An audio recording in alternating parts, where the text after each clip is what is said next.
한 가지를 말씀을 드려야 될 것 같아서 오늘 주보를 보시면서 우리 백한트 막궁을 하신 우리 박종호 장로님이 굉장히 당황하셔가지고 저한테 2번 3번 오셔가지고 목사님 이게 어떻게 된 겁니까 하고 그 말씀을 하셨는데 이번 주부터 해서 1월 한 달간 그 새벽 기도를 잠시 그 교회에서는 파우제를 하겠다라는 장로님들과 협의를 거치지 않고 제가 독단적으로 일단 결정을 했습니다. 그러니까 제 사정도 있고 그 다음에 또 그 날씨 관계로 고정적으로 나오시는 분들이 목사님 제가 다음 주는 그리고 그 다음에는 이렇게 사정이 있어서 월말 이렇게 해서 나오시기가 힘들 것 같습니다. 얘기를 하셨는데 제 개인적인 사정으로는 제가 다른 분의 일을 좀 이렇게 도와주다가 이사를 도와주다가 디셀도르프 근처에서 자동차를 빌려서 그러니까 이사하는 짐차를 빌려서 이사를 도와드리다가 그분이 급하게 짐을 옮기셔야 될 입장이라서 좀 속도를 내자고 해서 가다가 분명히 거기가 100km 존인데 저희가 한 120km 안팎으로 달렸는데 카메라에 찍혔습니다. 그래서 그럼 뭐 벌금을 내면 되겠지라고 생각을 했는데 제가 이제 새벽 기도를 하고 이곳에 와 있는 도중에 민스터 집으로 편지가 왔는데 거기가 80km 존이다. 그래서 32km가 오버가 됐어요. 42km가 고속도로에서. 그래서 제가 비더슈프룩을 하려고 다시 공항 근처에 거길 가서 확인을 했더니 100km 존이었어요. 그래서 제가 비더슈프룩을 써서 냈는데 걸리는 시간이 일주일이 비더슈프룩 기간인데 화요일날 편지를 받았는데 제가 금요일날 집에 가서 그 편지를 보고 주일날 와서 월요일날 확인을 하고 편지를 보냈더니 수요일날 그 편지가 도착을 해서 디셀도르프 경찰에서 저에게 연락이 오기를 네 말이 맞는데 하루가 비더슈프룩이 늦었기 때문에 은길티히하다. 그래서 제가 면허증을 한 달간 반납을 하고 벌금은 200유로는 이미 냈습니다. 그래서 아마 곧 성탄절이 끼어 있어서 제가 면허증을 바로 반납을 할 수가 없어서 여유 기간을 좀 주더라고요. 그래서 1월 달에 제 면허증을 한 달간 반납을 하고 또 제 개인적으로 아주 중요하게 아직 처리가 되지 않은 일이 있어서 민스터에서 암투와 관련된 일이라서 좀 신경이 쓰여서 왔다 갔다 하고 해야 돼서 계속 좀 그럴 것 같아서 제가 우리 새벽 기도를 나오시는 분들한테는 몇몇 분들에게는 굉장히 죄송한데 이 문제가 해결될 때까지는 제가 당분간 그래서 그렇다고 뭐 면허증이 반납이 됐습니다. 처리해야 될 일이 있어서 새벽 기도를 그렇게 말씀드리기가 그래서 또 오시는 분들 중에서 몇 분은 날씨 관계로 해서 운전을 하고 오시는 거나 아니면 좀 나오시기가 좀 힘들다라고 말씀을 하셔서 제가 개인적으로 이 부분을 단독으로 결정을 했습니다. 그래서 우리 광고를 하시는 박장로님께서 굉장히 목사님 이게 확실한 거고 이게 교인들이 오해는 하지 않겠나 그렇게 말씀을 하셔서 제가 이거에 대한 책임을 제가 전적으로 통감을 하고 제가 이 부분에 대해서 그리고 아마 이 문제가 해결되는 대로 새벽 기도는 다시 시작이 될 것 같습니다. 양해를 해주시면 감사드리겠습니다.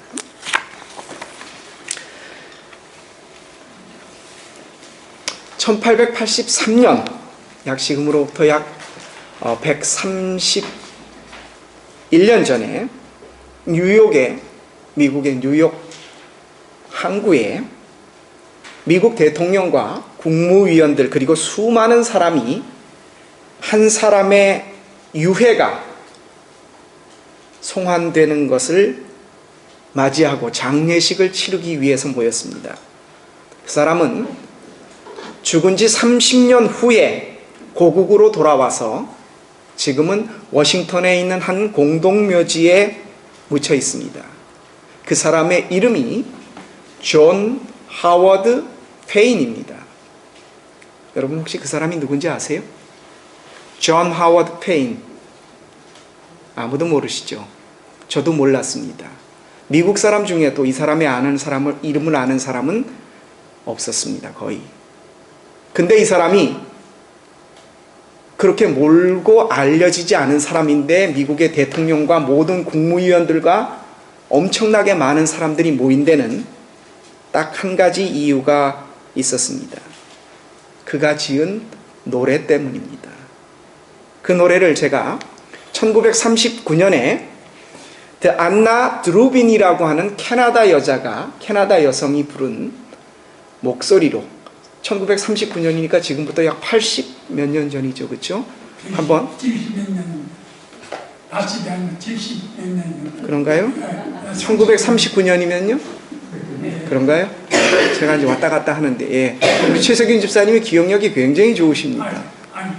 제 연월이로 1년 차이가, 그다음에 38년생이고 39니까. 그러시군요. 그러니까 뭐, 예, 그러니까요. 자전거 열쇠 안 잃어버리시기 바랍니다. 예, 예, 그래요. 아유, 감사합니다. 알려주셔서 제가 치매인 것 같습니다. 그 노래를 70몇 년 된 노래를 한번 들려봐 드리도록 하겠습니다. 잠깐만 얼마나 유명한 노래길래 예, 한번 보시죠.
예, 스피커도 꺼주시죠. 예. 여러분 많이 들어보셨던 노래 아닙니까? 예, Home, Sweet Home. 우리 학교 다닐 때도 많이 부르죠. 즐거운 곳에. 제가 이것을 우리 교회 꽃 김서영 자매한테 불러달래려고 했는데 너무 시간이 촉박했어요. 나중에 한번 기회가 되면. 전 세계적으로 굉장히 유명한 노래죠. 근데 여러분 아십니까? 이 노래를 지은 존 하워드 페인. 이름이 페인이에요. 성이. 한국말로 페인 하면 그렇죠?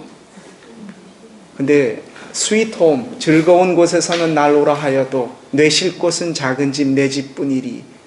굉장히 행복하게 살아서 이 노래를 지은 것 같죠? 아십니까?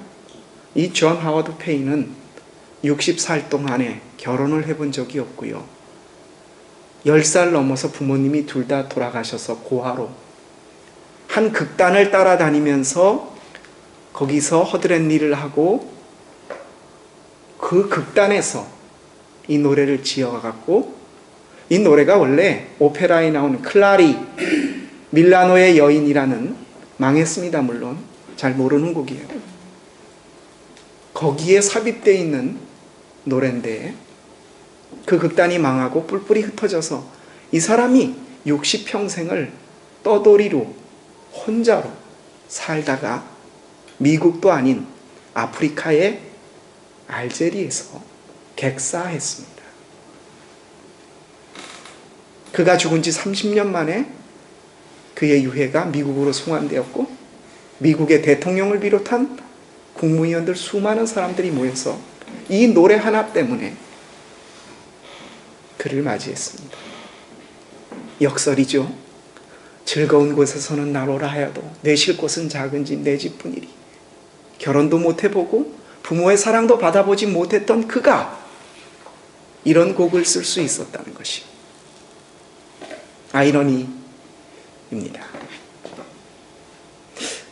대림절 네 번째 주일을 맞이하여 우리의 진정한 기쁨과 행복을 위해 이 땅에 오실 아기 예수님을 그분의 탄생을 목전에 두고 있는 우리는 수없이 우리가 예수님의 오심에 대해서 들었고 또 읽었고 또 말씀 속에서 우리를 위해 이 땅에 오시는 예수 그리스도 그분을 보내신 하나님의 우리를 향한 사랑 그리고 우리는 그 행복을 맛보아야 한다 알고 있습니다.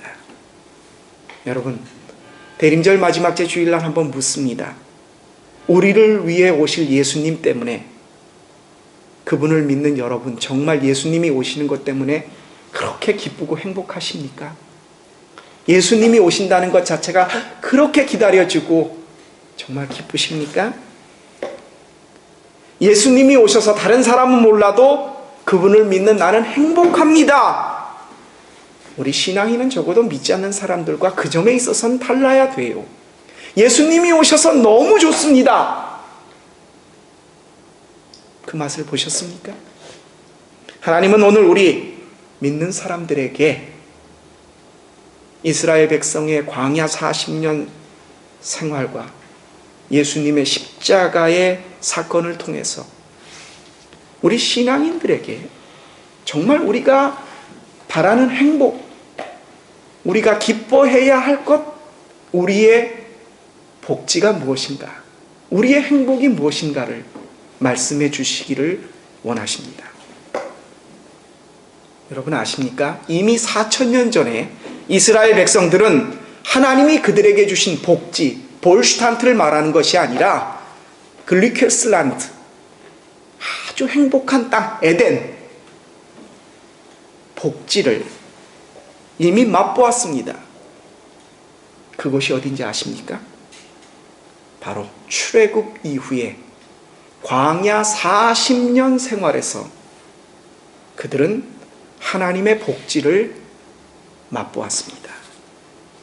오늘 구약의 말씀의 현장이 그들이 하나님의 사랑 속의 행복을 느낀 복지의 땅입니다. 다만 그들 가운데 그것을 신앙의 눈으로 느끼고 살았느냐, 그것을 깨닫지 못하고 죽었느냐 하는 차이만 있었을 뿐입니다.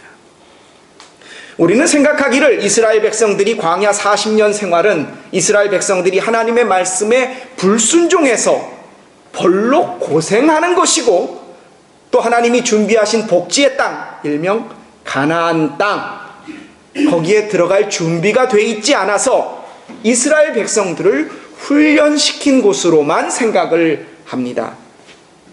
이스라엘 백성들은 광야 40년 동안 불순종에 대한 벌을 받았고 또한 훈련받아서 거기서 나와 가나안 땅 복지에 들어갔다, 그렇게 생각하기가 쉽습니다. 이스라엘 백성들은 광야에서 하나님께 불순종했고 그분을 원망했고 그래서 거기서 고생하고 훈련받은 것 맞습니다. 하지만 광야 40년은 그냥 벌과 고생만이 아니었습니다. 바로 이 광야 40년 생활이 이스라엘 백성들이 가나안 땅에 들어가서 맛볼 하나님의 준비하신 복지의 땅, 약속의 땅에 대한 맛배기, 예기와 선취였습니다. 무엇입니까? 바로 이 광야 40년 생활을 통해서 이스라엘 백성들은 하나님에 대한 믿음을 확인했습니다. 가나안 복지로 자신들을 이끌 하나님에 대한 믿음을 통해서 약속의 땅을 선물로 받은 것입니다. 여러분, 가나안 땅은 이스라엘 백성들이 노력하고 그들이 애쓰고 수고해서 얻은 게 아닙니다.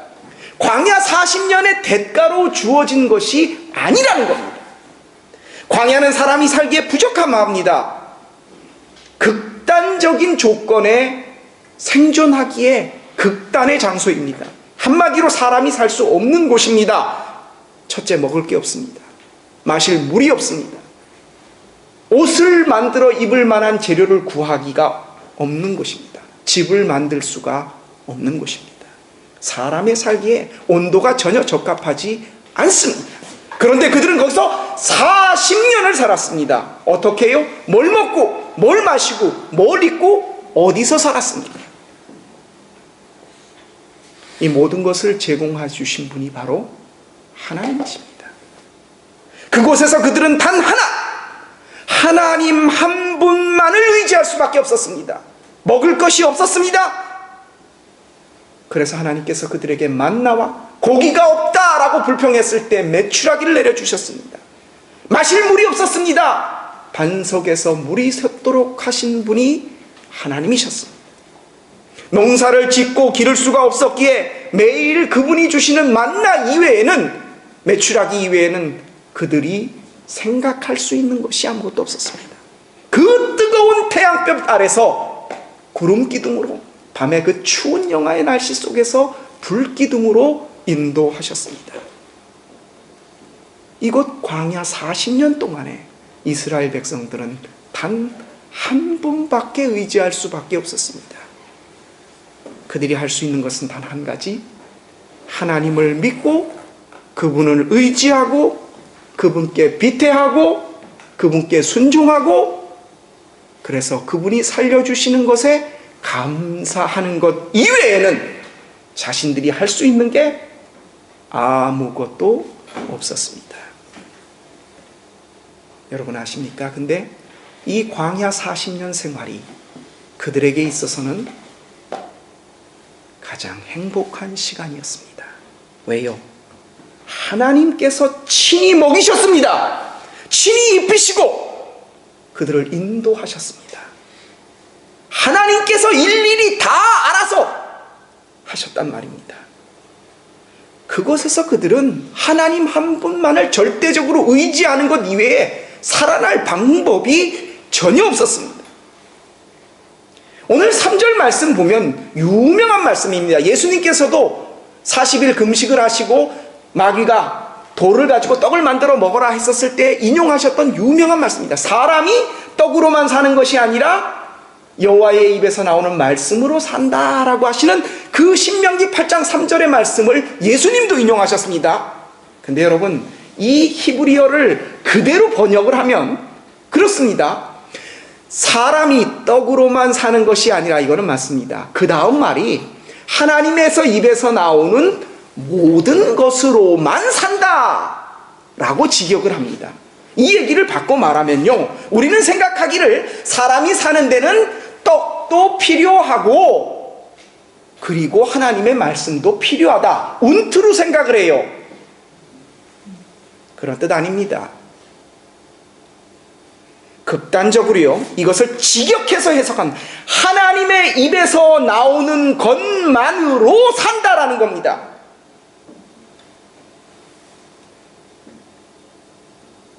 여러분, 떡이 필요합니다. 우리 사는데.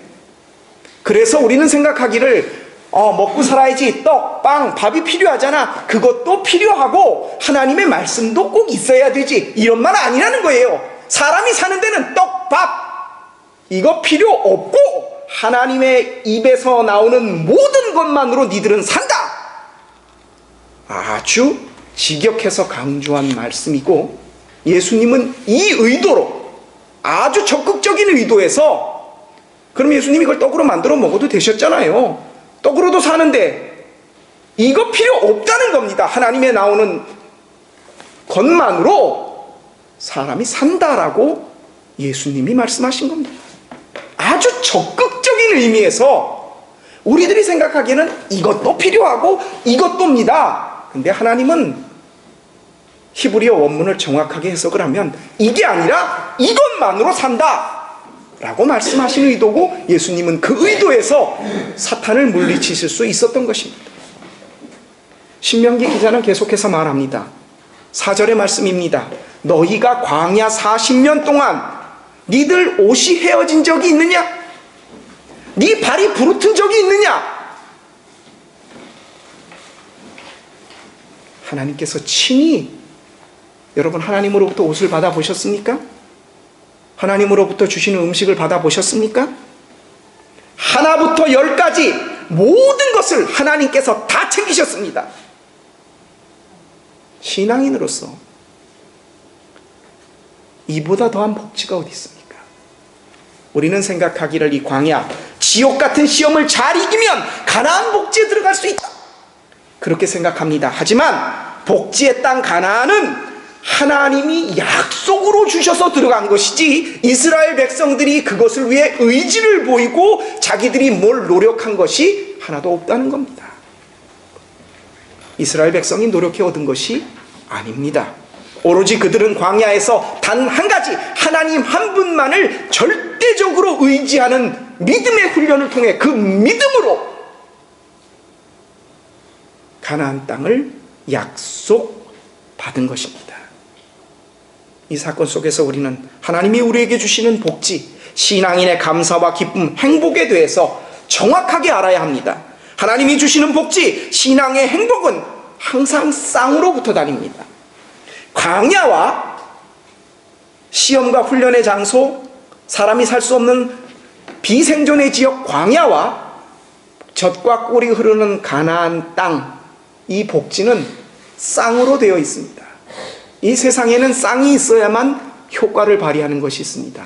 권사님이 쓰고 계신 안경, 컨택트 렌즈는 한쪽만을 가지고는 제 기능을 발휘하지 못합니다. 양말, 짝짝의 양말을 물론 일할 때는 신을지 모르겠는데, 신발, 여자분들의 귀걸이, 자동차 타이어도 한 짝은 절대 못 바꿉니다. 4짝을 다 안 바꿀 거면 적어도 2짝은 함께 바꿔야 됩니다. 쌍으로 있어야만 그 역할을 수행하는 게 있습니다. 바로 하나님의 복지가 그것입니다. 광야와 가나안은 쌍으로 되어 있는 복지입니다. 하나는 저주고 하나는 벌받는 곳이고 하나는 축복과 기름진 곳이냐? 아니라는 겁니다. 바로 하나님이 우리 신앙인에게 주시는 행복과 복지는 이 동전의 양면, 쌍으로 되어 있습니다. 그것을 하나님께서는 이스라엘 백성들에게 광야 생활을 통해 알려주셨습니다.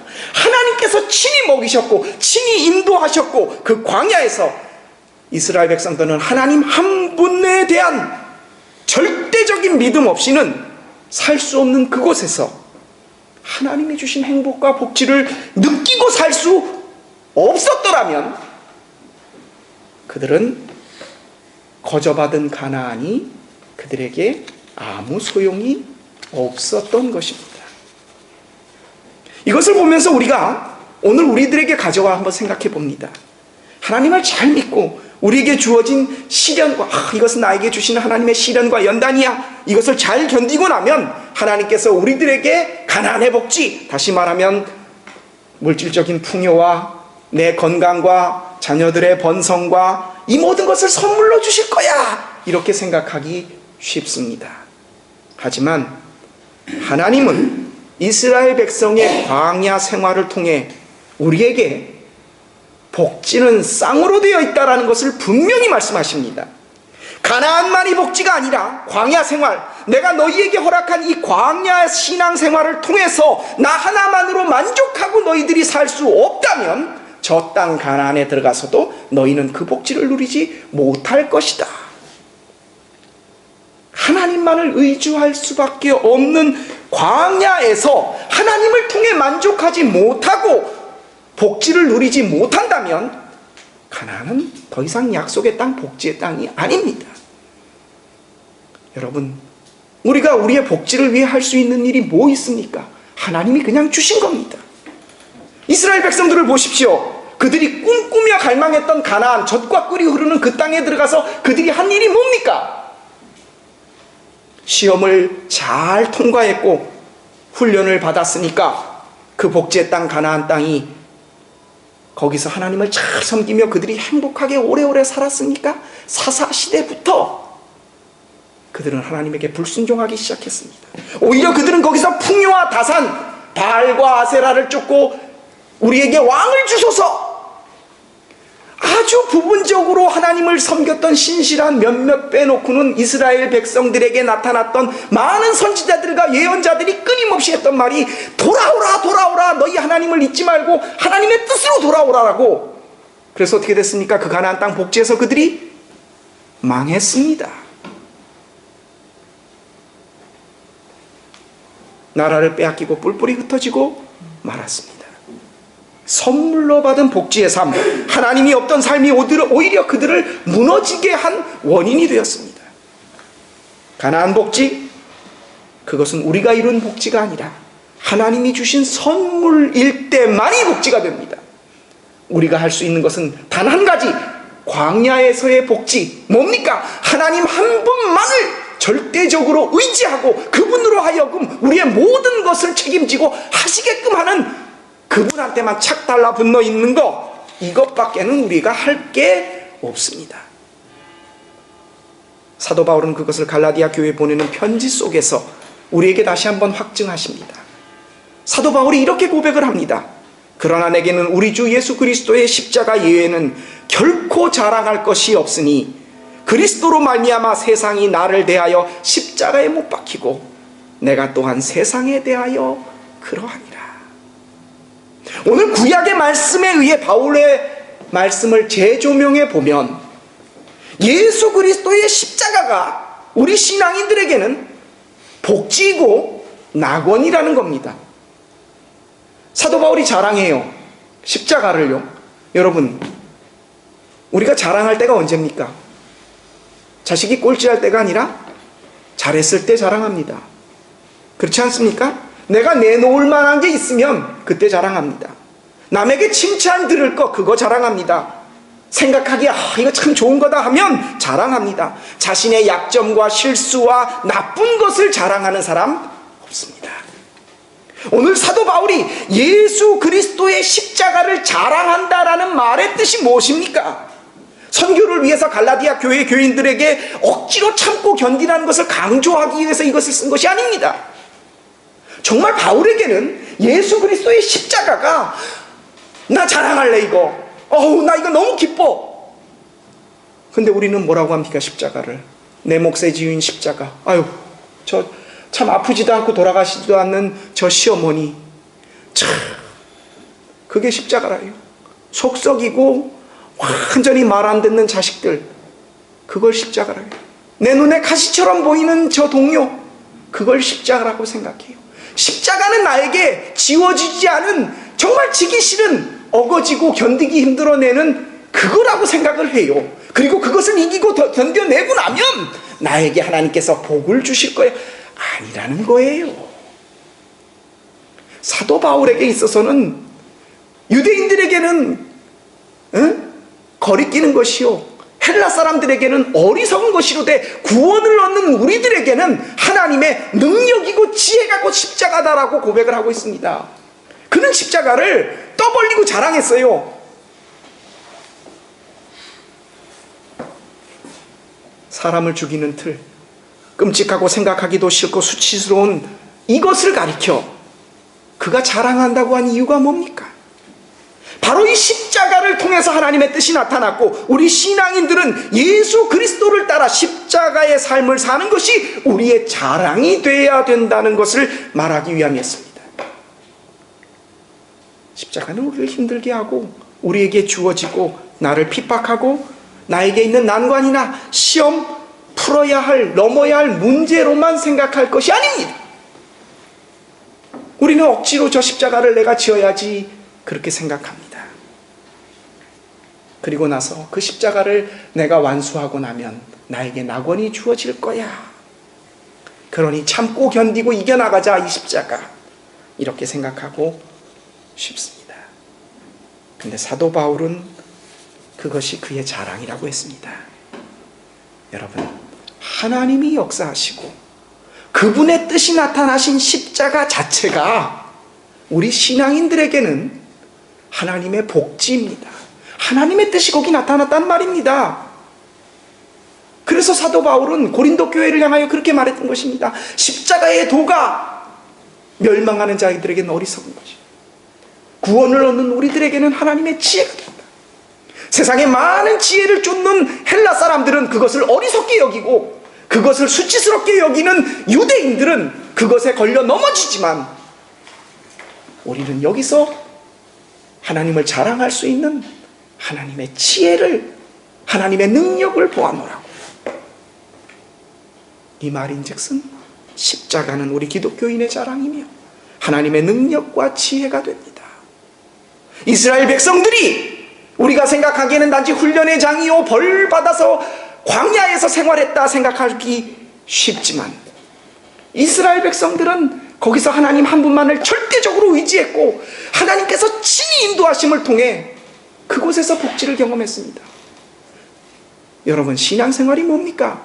세상 사람들이 말하는 잘 돼서 정말 높아지고 넉넉해지고 누가 봐도 자랑할 만한 그것을 우리가 세상 사람들보다 더 갖기 위해서 신앙의 어려움을 참고 견디는 것입니까? 예수님의 십자가와 광야 복지는 그것을 넘어선 것입니다. 여러분, 우리가 하나님 한 분만을 의지하고 광야에서 하나님 이외에는 나는 모든 것이 없습니다, 당신만이 나의 살 길입니다 라고 하는 그 속에서 참 평안과 기쁨과 복지를 누리지 못한 사람은,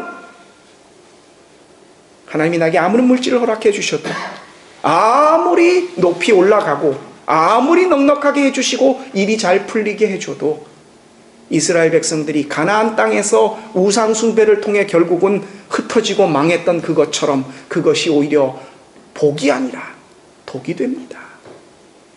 여러분, 광야가 복지였습니다. 왜요? 하나님 한 분만을, 그분 이외에는 생각할 수 없었기 때문입니다. 예수 그리스도의 십자가, 이것은 넘어서고 극복해야 될 수치스러움의 상징이 아니라 우리들이 목에 걸고 다니고 손에 대고 우리의 상징으로 삼는, 세상 사람들이 보기에는 어리석은 것이고 미련한 것이지만 우리들에게는 하나님의 능력과 지혜가 되는 것입니다. 교회와 우리 신앙의 선배들이 그것을 증명했습니다. 여러분, 참된 교회, 교회의 모습이 참 오늘날 교회들 보면은, 그쵸? 여러분, 교회의 제일 이상적인 모습이 언제입니까? 사도행전에 나오는 초대교회예요. 그때가 언제입니까? 스데반이 돌에 맞아 죽고 예수 믿는 사람들이 다 흩어져서 카타콤을 가보신 적 있으십니까? 가파도기아나 뭐 여기요? 로마에도요? 그 사람들 5대, 6대, 7대 300년이 넘는 동안 햇볕 한 번 보지 못하고 뭐 잠깐 올라와서 잊어보려고 올라왔는지는 모르지만 6대, 7대가 넘도록 지하에서 살았습니다. 자기 전 재산 다 날렸고 생업 다 포기하고 쫓겨 들어가서 살았어요. 그리고도 발각되면 장작더미에 올라 타 죽거나 사자밥이 돼서 찢겨 죽었습니다. 그래도 그들은 마음속에 평안과 기쁨 속에 찬양을 하고 초대교회가 가장 이상적인 교회의 모습으로 우리들에게 전파됩니다. 반면 보십시오, 중세시대 때 그 엄청난 첨탑들이 요 가까운 쾰른만 가보십시오. 우리가 숨이 턱 막힐 정도로 교회 첨탑이 올라갔습니다. 교황이 왕을 무릎 꿇게 했습니다. 그때 어떻게 됐습니까? 세상의 권좌를 교회가 다 좌지우지하던 그때 교회는 가장 썩었습니다. 우리는 착각하기를 우리가 우리에게 주어진 십자가를 지고 견디고 시험을 이기고 훈련을 받으면 하나님이 허락하신 복지, 잘 살고 건강하고 누리고 높아지는 그것이 우리에게 올 것이다 생각하는데, 하나님께서 우리에게 말씀하시는 진정한 복지, 행복은 십자가 그 자체가 우리의 행복이고 복지라고 말씀하십니다. 너희들이 광야에서 하나님을 나에 대한 신뢰를 통해서, 나에 대한 믿음을 통해 나만을 의지하는 것을 통해 너희들이 기쁨을 누릴 수 없다면 가나안 땅이 너희들에게는 독이 될 것이라는 것입니다. 하나님 뜻에 순종하는 것, 이스라엘 백성이 광야에 살며 하나님 한 분 이외에는 의지할 것이 없을 때에 이 믿음을 통해 그들은 하나님의 복지가 허락되었듯이, 그리고 그 가나안은 그들이 노력하고 애써서 얻은 것이 아니라 하나님이 선물로 주신 그냥 주어지던 것이듯 십자가만이 우리에게 영광스러운 부활에게 이르게 하는 열쇠입니다.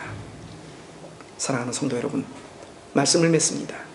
예수를 믿으면서 어떤 복, 어떤 행복한 삶, 여러분의 복지를 생각하고 계십니까? 예수님의 십자가를 지고 하나님 잘 섬기며 그분 뜻대로 살면 우리에게 하나님께서 선물로 이 세상 사람들이 다 부러워하는 복과 행복, 복지를 허락하실 거라고 여기십니까?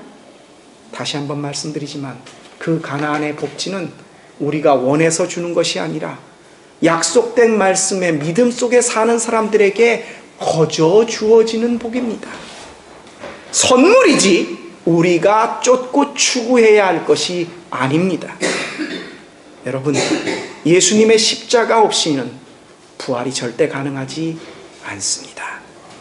광야에서 하나님을 만나고 그분만을 의지하고 믿으며 그분만 동행하고 그분께 감사하는 그 광야의 복지를 경험하지 못하는 사람은 가나안이 아무 소용이 없습니다. 오히려 독이 될 뿐입니다. 예수 그리스도의 십자가가 그것을 자랑함이 넘어야 할 고난과 어려움, 시련으로 여겨지는 사람들에게 있어서 부활은 하나님이 약속하신 그 영광보다 훨씬 작을 것입니다. 진정한 신앙인의 복지는 광야에서 시작됩니다. 십자가의 자랑이, 그것이 우리에게 주는 역설이 생활 속에서 가능한 사람만이 하나님의 진정한 복지가 숨겨져 있는 지혜를 발견한 사람입니다. 그분이 오실 성탄을 우리가 기뻐하는 이유는 바로 신앙인의 삶은 광야와 십자가에 있기 때문입니다. 기도하겠습니다.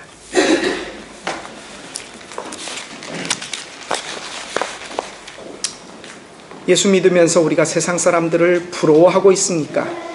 세상 사람들이 원하는 그것을 더 갖기 위해 우리가 예수님을 의지하고 하나님을 믿는다고 우리는 그렇게 신앙생활을 하지 않습니다. 하나님, 우리에게 있어서의 시련과 역경은 단지 그것을 넘어서고 극복해야 될 어려움만이 아니라 그 속에서 우리가 의지하고 믿는 하나님이 우리에게 주시는 참된 기쁨과 평안. 광야에서 이스라엘 백성들은 하나님이 친히 인도하심을 통해 하나님 한 분만을 의지할 수밖에 없었던 그곳에서 진정한 행복과 기쁨을 누려야 했습니다. 그래야 가나안 복지가 그들에게 진정한 복지로서의 역할을 했을 것입니다. 예수 그리스도의 십자가를 생각합니다. 나에게 힘들게 하는 사람, 나에게 주어진 시험거리, 저 왼수 같은 누구, 그것이 우리의 십자가입니까? 우리는 그것을 자랑해야 하는 사람입니다. 십자가는 우리의 문제덩어리가 아니라 자랑해야 할 영광스러운 부활을 맞기 전에 우리가 먼저 자랑거리로 감사함으로 받아들여야 하는 하나님의 선물임을, 진정한 복지는 광야와 십자가로부터 출발함을 깨달을 수 있는 대림절 네 번째 주일을 맞이하는 진정한 구라파 한인 선교 교회 교인들 되게 하여 주옵소서. 이 지혜를 깨닫게 하신 우리 주님 예수 그리스도의 이름으로 감사하며 기도합니다. 아멘.